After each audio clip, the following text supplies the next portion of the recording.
Danger almost never begins with the attack. It begins with a missed cue, a dismissed gut feeling, or a habit so routine you never think to question it.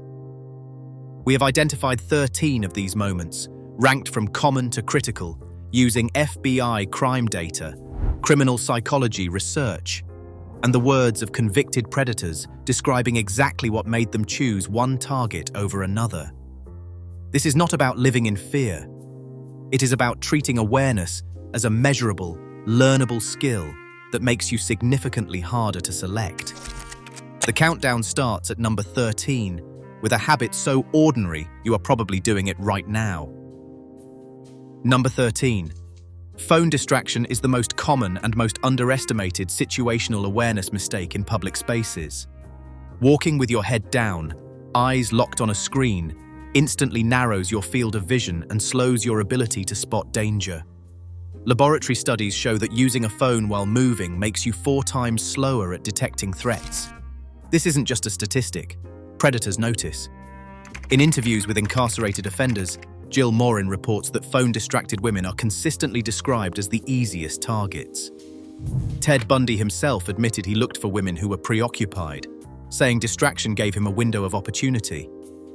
When you're absorbed in scrolling, your brain can't fully process what's happening around you, turning a 10-second walk to your car or the train into a blind spot. The fix is simple but powerful. Stow the phone before you move, pause, and scan 360 degrees. This single habit closes the gap predators count on. And if you think audio isolation is a separate issue, what happens when your ears are blocked too? That's the next mistake. Number 12. Wearing both earbuds in public is a mistake that shrinks your audible threat radius by nearly 70%. Blocking out the world with music or podcasts feels harmless, but it strips away one of your most powerful early warning systems. University of Michigan research shows that with both ears plugged, women are over 3 times more likely to miss critical cues, like footsteps, a car door opening, or someone calling out from behind. That means the ability to detect an approaching threat drops from a full circle of awareness to a narrow, forward-facing slice. National crime data revealed that about 1 in 5 stranger attacks on women begin from behind or from a blind angle, making auditory cues the only chance to react before it is too late. Offenders notice when someone is sealed off from their environment, and they exploit that silence. The fix is simple. Keep one earbud out anytime you're in a transitional space, such as parking lots, sidewalks, or when you are waiting at a bus stop. That single change restores your hearing to full range and makes you harder to approach undetected. And when you combine audio isolation with visual distraction, the danger compounds, especially in places most people assume are safe. Number 11. Parking lot complacency is a mistake that gives predators one of their best opportunities. Around 2/3 of vehicle-related abductions are first observed in parking lots or similar vehicle access points. These are transitional spaces, not safe zones. Offenders study these environments because the routine is predictable. Most people approach their cars without scanning, assuming the area is secure. Data from the National Center for Missing and Exploited Children shows that when women skip a pre-entry scan, the chance of a successful approach triples. Attackers rely on a narrow 3 to 5 second window, just enough time to step from a blind spot and force an entry. The fix is procedural and quick. As you approach your car, keep your lights on, scan 360 degrees around and inside the vehicle, and have your keys ready before you reach the door. Practicing this 3-step routine, light, scan, keys, closes the gap predators count on. Parking lots aren't inherently dangerous, but complacency there is. The next mistake goes deeper, showing how predictable routines create a map for those who watch and wait. Number 10. Predictable routines create a silent risk that few people recognize until it's too late. When you take the same route to work, class, or the gym every day, leaving and arriving at the same times, you give would-be offenders a blueprint to your movements. Criminologist Kim Rossmo's research on geographic profiling reveals that it takes just 3 to 7 days for a predator to map a target's habits and identify the best window to approach. This isn't theory, it's documented in real cases. The Golden State Killer, for example, spent up to a week watching victims' routines, noting when they left home, which parking lots they used, and even which entrances they favored. Bureau of Justice Statistics data shows over 7.5 million stalking victims in the US, with women making up 67% of cases. The pattern is clear. The more predictable your routine, the easier it is for someone to plan an approach without raising suspicion. A simple shift, like changing your route once or twice a week, using a different entrance or varying your schedule, breaks the pattern and makes surveillance much harder. Small, intentional changes force anyone watching to start over, dramatically reducing your risk. The next mistake reveals how these routines set the stage for social engineering, when a stranger's offer of help is anything but harmless. Number 9. Nice guy pretexts are among the most deceptive traps in public spaces. When a stranger steps in with an unsolicited offer, carrying bags, giving directions, or fixing a minor problem, what often looks like kindness can be the first move in a calculated approach. Department of Justice data reveals that around 60% of violent crimes against women begin with a harmless-sounding pretext. Offenders count on a natural reluctance to be rude or ungrateful, knowing that most people feel obligated to reciprocate politeness. Gavin DeBecker, in his research on threat assessment, warns that politeness is not a virtue when your safety is at stake. John Wayne Gacy's own court records show how he used offers of help to lower his victim's guard, masking intent behind a friendly smile. The safest response is clear and direct. Decline any offer you didn't request and move toward a more populated area. Practicing firm, polite refusal scripts, like "no, thank you, I'm fine," builds a habit that disrupts the social leverage predators seek. The next mistake reveals how these friendly approaches test for isolation, setting up the next stage of manipulation. Number 8. Broadcasting isolation is a mistake that gives predators the confirmation they are looking for. When a woman announces, even casually, that she is alone, whether on a phone call, in a conversation, or by visibly searching for someone who is not there, she removes a critical layer of ambiguity. Offender interviews reveal that more than 40% of attackers specifically watch for signals that their target is unaccompanied before making a move. The risk is not theoretical. FBI victimization studies show that women who are confirmed to be alone are targeted at a rate 2.5 times higher than those whose status is uncertain. Simple phrases like, "I just got here, I'm waiting for someone," or "I'll be home soon, I'm by myself," serve as green lights to anyone watching for opportunity.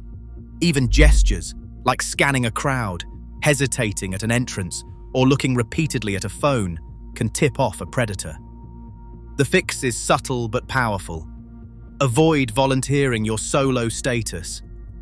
Keep conversations neutral, and when possible, position yourself near staff or in view of security cameras. Ambiguity is a shield. When an offender cannot confirm you are alone, many will move on. Up next, the focus shifts from what is said to how ready you are to respond physically when the environment changes. Number 7. Carrying too many bags or packages can quietly sabotage your ability to react in those first, critical seconds if something goes wrong.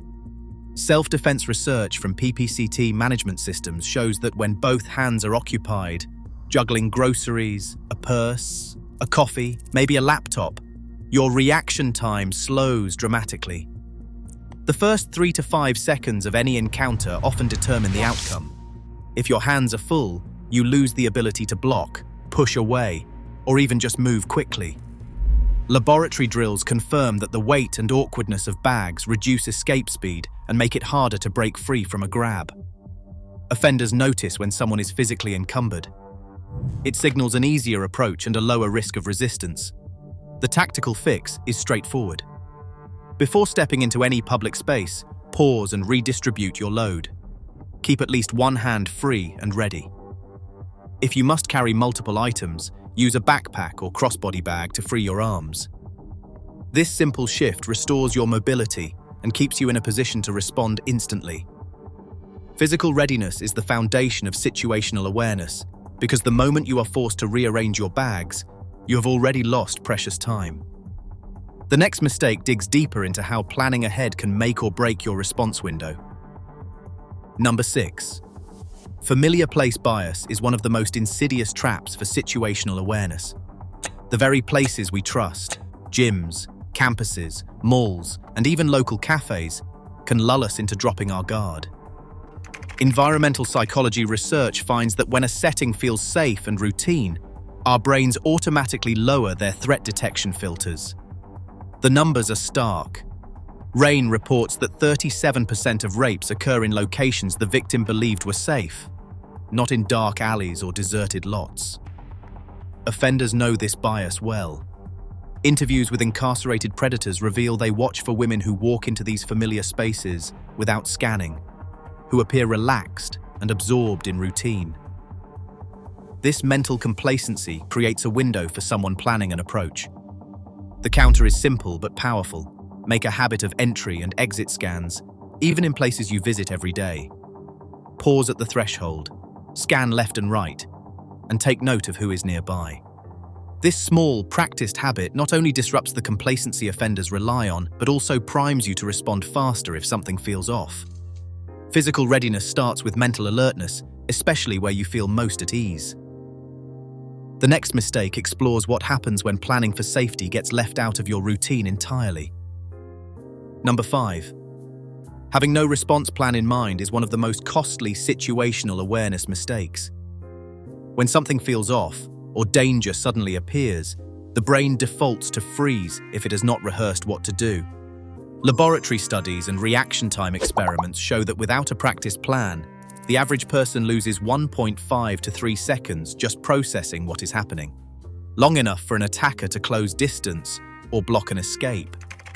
A meta-analysis in the Journal of Interpersonal Violence found that women who had mentally rehearsed an action, like shouting, running, or breaking contact, were 3.4 times more likely to escape an attempted assault.